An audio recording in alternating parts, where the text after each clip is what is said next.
Hello बच्चों, स्वागत है आप सबका आपके अपने YouTube चैनल पर। एक बार सभी बच्चे जुड़ जाएं भाई। आज के सेशन में प्यारे बच्चों बात करेंगे 5 जून के महत्वपूर्ण करंट अफेयर के क्वेश्चंस के बारे में। एक बार सभी बच्चे आ जाए वही। आज का ये सेशन आप लोगों के लिए मोस्ट इंपोर्टेंट रहने वाला है, क्योंकि प्यारे बच्चों आपके कुछ सिलेक्टेड जो क्वेश्चंस होते हैं जो परीक्षा की दृष्टि से आप लोगों से आपके एग्जाम्स में पूछे जाते हैं, वही प्रश्न आपको आज की इस क्लास के अंदर देखने को मिलेंगे। चलिए मैं शुरुआत करता हूं अपनी आज की इस क्लास की, और आज की इस क्लास को शुरू करते हैं प्यारे बच्चों पहले प्रश्न से। पहला प्रश्न क्या कहता है कि हाल ही में विश्व साइकिल दिवस कब मनाया गया है। तो आपसे अगर पूछ लिया जाए कि हाल ही में विश्व साइकिल दिवस है जो कब मनाया गया, आपका 1 जून है, 3 जून है, आपका 2 जून है, या इनमें से कोई नहीं। प्यारे बच्चों विश्व साइकिल दिवस कब मनाया जाता है पूछा जाए तो आपका 3 जून को प्रत्येक वर्ष विश्व साइकिल दिवस के रूप में मनाया जाता है। साइकिल दिवस का मनाने का उद्देश्य क्या होता है कि बस लोग दुनिया साइकिल चलाएं, पोल्यूशन को कम करें और अपनी हेल्थ के ऊपर भी ध्यान रखें, क्योंकि जितने ज्यादा आप पैडल लगाओगे उतनी ज्यादा प्यारे बच्चों आपकी जो श्वसन नली है वो क्या हो जाएगी, बिल्कुल स्वस्थ रहेगी और आप बिल्कुल हेल्दी रहेंगे। अगला प्रश्न भाई क्या कहता है कि हाल ही में अंडमान एवं निकोबार कमान के कमांडर इन चीफ का पदभार किसने संभाला है। तो प्यारे बच्चों अंडमान एवं निकोबार कमान के कमांडर इन चीफ का जो पदभार है वो किसने संभाला। आपके सामने ऑप्शंस हैं, जैसे कि बात की जाए तो एस पद्मनाभन है, इसके अलावा अनुराग भूषण है, दिनेश सिंह राणा है, या इनमें से कोई नहीं। आपसे अगर कहे कि अंडमान एवं निकोबार कमान के कमांडर का जो पदभार संभाला है वो किसने संभाला, दिनेश सिंह राणा ने प्यारे बच्चों ये क्या है, कमान संभाली है। अगला प्रश्न भाई आप सबको क्या कहता है कि भाई किस राज्य सरकार ने अग्निवीरों के लिए 20% पुलिस नौकरियां क्या कर दी, आरक्षित कर दी।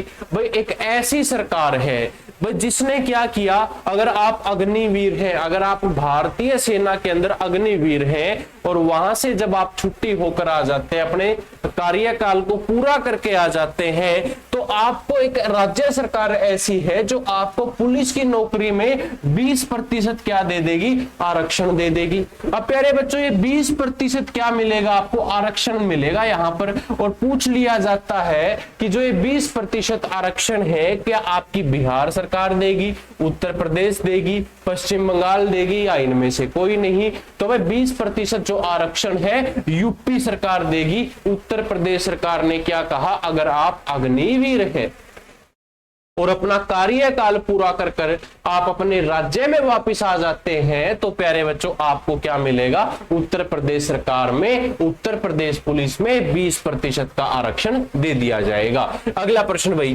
क्या कहता है कि गुजरात के मोढेरा में लगातार 20,000 बार सूर्य नमस्कार कर विश्व रिकॉर्ड बनाने वाला व्यक्ति कौन है। भाई एक व्यक्ति है, एक लड़का है जिसने 20,000 बार लगातार क्या कर दिया, सूर्य नमस्कार कर दिया। अब ये सूर्य नमस्कार भाई किसने करा, गुजरात के मोढेरा के अंदर प्यारे बच्चों क्या वे प्रतीक शर्मा ने किया, राजीव राव ने किया, आपके संदीप आर्य ने किया, या इनमें से कोई नहीं। हाँ जी, लगातार 20,000 बार सूर्य नमस्कार करने वाला व्यक्ति का नाम क्या रहेगा, संदीप आर्य रहेगा। संदीप आर्य ने भाई लगातार 20,000 बार सूर्य नमस्कार कर विश्व रिकॉर्ड बना लिया है। चलिए भाई क्या कहते हैं, कहता है कि भाई हिसार जिले का एक गांव है, गांव का नाम है फरीदपुर। फरीदपुर का निवासी है जी कौन, संदीप आर्य। और संदीप आर्य ने गुजरात के एक स्थान है, स्थान का नाम है मोढेरा। मोढेरा में लगातार 20,000 बार सूर्य नमस्कार किया और अपने नाम वर्ल्ड रिकॉर्ड बना लिया प्यारे बच्चों। और उनका नाम कहां पर, अमेरिकी बुक और लंदन बुक ऑफ रिकॉर्ड्स के अंदर क्या हो चुका, दर्ज हो चुका है। कौन कौन सी बुक्स के अंदर हुआ दर्ज पूछा जाए तो अमेरिका बुक्स के अंदर और दूसरी लंदन बुक्स के अंदर इनका नाम दर्ज दर्ज हो चुका है। संदीप पिछले 15 वर्षों से लगातार सूर्य नमस्कार कर रहे हैं भाई, तब जाकर ये रिकॉर्ड उन्होंने हासिल किया है। 15 साल की मेहनत तब जाकर क्या है, इनकी रंग लेकर आई है। तो अगला प्रश्न आ जाता है प्यारे बच्चों, क्या कहता है कि कौन 34 वर्षों बाद दुनिया का शीर्ष ऋणदाता देश बना है? तो कौन बना है? क्या ये चीन है, क्या ये जर्मनी है, या जापान है, या इनमें से कोई नहीं? प्यारे बच्चों, आपसे कहता है कि 34 साल बाद दुनिया का एक ऐसा देश बन चुका है जो ऋणदाता देश बन चुका है, और वो पहले स्थान पर है। तो वही आपका जर्मनी ऐसा देश है जो ऋणदाता देश बन चुका है, जो पहले स्थान पर है प्यारे बच्चों, ऋण यानी कि कर्ज देने में। ठीक है जी, चलिए बढ़ते हैं अगले प्रश्न की तरफ। क्या कहता है जी ये प्रश्न? वाह क्या बात है भाई, इंपॉर्टेंट है। कैसे है कि अर्बन अड्डा 2025 का उद्घाटन किसने किया? और जितने भी ये उद्घाटन होते हैं ना, पेपरों के अंदर 100% पूछे जाते हैं कि बताओ इसका उद्घाटन किसने किया, उसका किसने किया। तो प्यारे बच्चों, जैसे कि अब आपको पता है 21 जून को क्या मनाया जाएगा? योग दिवस मनाया जाएगा। आपसे हरियाणा के बच्चों से यह भी पूछ लिया जा सकता है कि योग दिवस 21 जून 2025 को कहां पर आयोजित किया गया? तो भाई कुरुक्षेत्र के अंदर आयोजित किया, ब्रह्मा सरोवर के ऊपर प्यारे बच्चों ये क्या है कि आपका आयोजित किया जाएगा 21 जून 2025 को। ठीक है, यहां पर क्या है भाई, आपका जो अर्बन अड्डा 2025 का उद्घाटन है किसने किया? डॉक्टर मनसुख मंडाविया ने, पीयूष गोयल ने, या डॉक्टर जितेंद्र सिंह ने, या इनमें से कोई नहीं? अगर आपसे पूछ ले तो ये अर्बन अड्डा का जो उद्घाटन है डॉक्टर मनसुख मंडाविया के द्वारा प्यारे बच्चों उद्घाटन किया गया था। अगला प्रश्न क्या कहता है कि किस राज्य के रामधीम को नया बाघ संरक्षण रिजर्व घोषित कर दिया? ये नया बाघ रिजर्व जो घोषित किया है भाई किस राज्य के अंदर किया है? क्या केरल है, तेलंगाना है, कर्नाटका है, या इनमें से कोई नहीं? बताओ भाई। तो किसने किया अगर पूछ लिया जाए तो वह तेलंगाना के अंदर प्यारे बच्चों जो आपको कुमराम भीम एक आपका संरक्षण रिजर्व है, उसको क्या बना दिया? नया बाघ संरक्षण रिजर्व घोषित कर दिया, जो कि तेलंगाना के अंदर स्थित है। क्या कहता है जी? तेलंगाना सरकार ने राज्य के कंवल बाघ संरक्षण रिजर्व को महाराष्ट्र के तांडोबा अंधारी बाघ संरक्षण रिजर्व से जोड़ने वाले टाइगर कॉरिडोर क्षेत्र को कुमराम जो भीम आपका कन्वेंशन रिजर्व घोषित करने के जो आदेश हैं तेलंगाना सरकार ने दे दिए हैं। चलिए भाई, अगला प्रश्न आप सबके सामने है। क्या कहता है जरा देखिए कि हाल ही में दुबाम में आयोजित ग्लेशियरों के संरक्षण पर उच्च स्तरीय अंतरराष्ट्रीय सम्मेलन में भारत का प्रतिनिधित्व किसने किया? भाई दुशांबे में आयोजित ग्लेशियरों के संरक्षण के लिए उच्च स्तरीय जो आपकी अंतरराष्ट्रीय सम्मेलन हुआ, तो उसमें भारत का प्रतिनिधित्व किसने किया? क्या ये प्रतिनिधित्व पीयूष गोयल ने किया? क्या ये प्रतिनिधित्व धर्मेंद्र प्रधान ने किया? क्या ये प्रतिनिधित्व कीर्तिवर्धन सिंह ने किया? या इनमें से कोई नहीं? अगर आपसे पूछ लिया जाए तो प्यारे बच्चों ये किया है आपके कीर्तिवर्धन सिंह ने। ऑप्शन सी हमारा क्या रहेगा? सही आंसर रहेगा। अगला प्रश्न क्या कहता है कि वह जो एक केंद्रीय पर्यावरण है ना, केंद्रीय पर्यावरण वन और जलवायु परिवर्तन राज्य मंत्री कीर्तिवर्धन सिंह के द्वारा तजाकिस्तान की राजधानी, कौन सी राजधानी है तजाकिस्तान की? दुशांबे में आयोजित ग्लेशियर संरक्षण के अंदर इस सम्मेलन में भाग लिया। और प्यारे बच्चों ये सम्मेलन 27 से लेकर 31 मई तक आयोजित किया गया था। कहां पर? तजाकिस्तान की राजधानी दुशांबे के अंदर। ठीक है जी, चलिए हाँ, अगला प्रश्न है भाई, क्या कहता है कि भारत किस देश के साथ मिलकर अपना पहला ध्रुवीय अनुसंधान पोत बनाएगा? भाई भारत किस अन्य देश के साथ मिलकर अपना पहला ध्रुवीय अनुसंधान जो पोत है वो बनाएगा? क्या वो नॉर्वे है, क्या वो फ्रांस है, क्या जापान है, या इनमें से कोई नहीं। अगर आपसे पूछ लिया जाए कि अभी किसके साथ मिलकर बनाएगा, तो नॉर्वे देश के साथ मिलकर प्यारे बच्चों क्या करेगा, अपना ध्रुवीय अनुसंधान पोत बनाएगा। ठीक है जी। चलिए क्या कहता है प्यारे बच्चों कि भारत ने अपना पहला स्वदेशी ध्रुवीय जो अनुसंधान पोत है प्यारे बच्चों, वो बनाने के लिए नॉर्वे के साथ क्या कर लिया, अपना समझौता ज्ञापन हस्ताक्षर कर लिया। अगला प्रश्न क्या कहता है कि वह किस राज्य में पहली कक्षा से विद्यार्थियों के लिए बुनियादी सैन्य प्रशिक्षण शुरू किया जाएगा। भाई भारत का एक ऐसा राज्य है जहां पर पहली क्लास के विद्यार्थियों को ही क्या बता दिया जाएगा, बुनियादी सेना प्रशिक्षण शुरू कर दिया जाएगा। उनको तैयार कर दिया जाएगा कि भाई आप फिजिकली कैसे अपने आप को फिट रख सकते हैं, आप कैसे अपने आप को मेंटेन रख सकते हैं।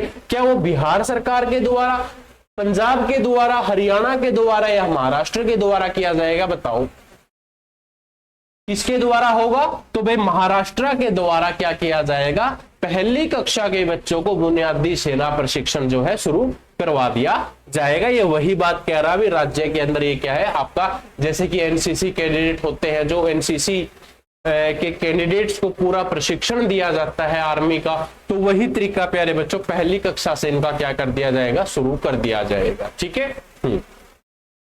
अगले क्वेश्चन को पढ़ो सभी बच्चे ध्यानपूर्वक।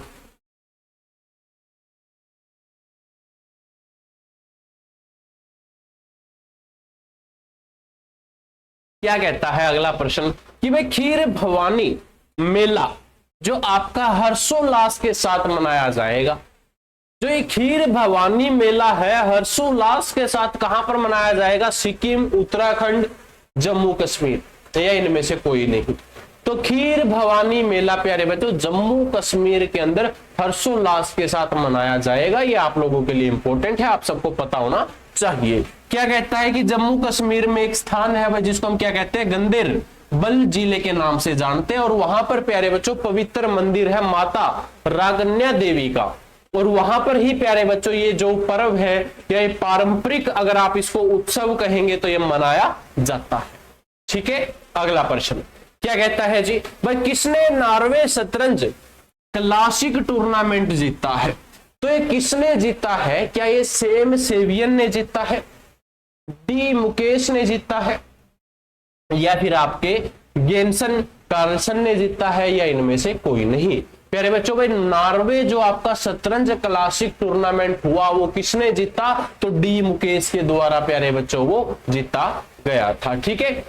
ये वही बात कहता है, जरा आप देखिएगा एडिशनल इंफॉर्मेशन क्या कहती है कि नॉर्वे चेंज टूर्नामेंट में रविवार को विश्व चैंपियनशिप भारत के डी मुकेश ने क्या करा, एक रोमांचक मैच में विश्व नंबर 1 शतरंज खिलाड़ी नॉर्वे के कौन थे भाई, मैग्नस कार्लसन को चौंका दिया, इनको हरा दिया मतलब इसने। ठीक है। अगला प्रश्न भाई प्रदीप नरवाल ने किस खेल से संन्यास की घोषणा की है, तो प्रदीप नरवाल ने किस खेल के साथ संन्यास की घोषणा करी है, क्या हॉकी के साथ की, कबड्डी के साथ की, या भाई आपकी फुटबॉल के साथ की, या इनमें से कोई नहीं। तो अगर आपसे पूछ ले कि इन्होंने जो संन्यास की घोषणा की है कबड्डी के साथ प्यारे बच्चों, ये क्या है, संन्यास की घोषणा इन्होंने कर दी है। प्रदीप नरवाल ने क्या कर दिया भाई, कबड्डी से संन्यास की घोषणा कर दी, अब ये कबड्डी नहीं खेलेंगे। ठीक है। अगला प्रश्न क्या कहता है कि करोल नवरोकी में किस देश के राष्ट्रपति चुनाव में जीत हासिल की है, तो भाई करोल नवरोकी ने किस देश के राष्ट्रपति के चुनाव, एक व्यक्ति का नाम है ये करोल नवरोकी, इन्होंने कौन से देश के राष्ट्रपति चुनाव में जीत हासिल करी, स्पेन, पुर्तगाल, पोलैंड, या इनमें से कोई नहीं। तो जो ये जीत हासिल करी है पोलैंड के राष्ट्रपति के चुनाव में किसने, करोल नवरोकी ने जीत हासिल करी है। ठीक है। ये वही बात कहता है कि भाई इन्होंने जीत हासिल कर ली। ठीक है। अगला प्रश्न भाई किस देश में माउंट एंटन ज्वालामुखी फट गया है, जापान, इंडोनेशिया, इटली। अगर आपसे कहे कि किस देश के अंदर माउंट एटना जो ज्वालामुखी है वो फट गया है, तो इटली देश के अंदर प्यारे बच्चों ये जो ज्वालामुखी है वो क्या हो चुका है, फट चुका है। ठीक है, अगला प्रश्न कि भाई त्राल वन्य जीव अभ्यारण्य को इको सेंसिटिव जोन नामित किया गया है। तो ये इको सेंसिटिव जोन क्या लद्दाख ने जो घोषित किया, सिक्किम ने घोषित किया, जम्मू कश्मीर ने, या इनमें से कोई नहीं? अगर आपसे कहे कि त्राल वन्य जीव अभ्यारण्य को इको जो सेंसिटिव जोन नामित किया है, तो जम्मू कश्मीर ने प्यारे बच्चों इसको क्या कर दिया, आपका जोन सेंसिटिव जोन बना दिया। ठीक है भाई, ये थी आपकी आज की क्लास जिसके अंदर आपने जाना आपके करंट अफेयर के कुछ महत्वपूर्ण प्रश्नों के बारे में। क्लास को ज्यादा से ज्यादा विद्यार्थियों तक जरूर पहुंचाया करो। और जो बच्चा हरियाणा सीईटी एग्जाम्स की तैयारी कर रहा है तो उनके लिए भाई हम ये प्रैक्टिस सेट लेकर आए हैं। इन प्रैक्टिस सेट को आप 8950032009 पर व्हाट्सएप मैसेज करके ऑर्डर कर लेना। आपको ये प्रैक्टिस सेट आपके होम एड्रेस पर अवेलेबल हो जाएंगे 4 से 5 दिन के अंदर। ठीक है, तो मिलते हैं अब आप लोगों को अगली क्लास में, तब तक के लिए जय हिंद जय भारत।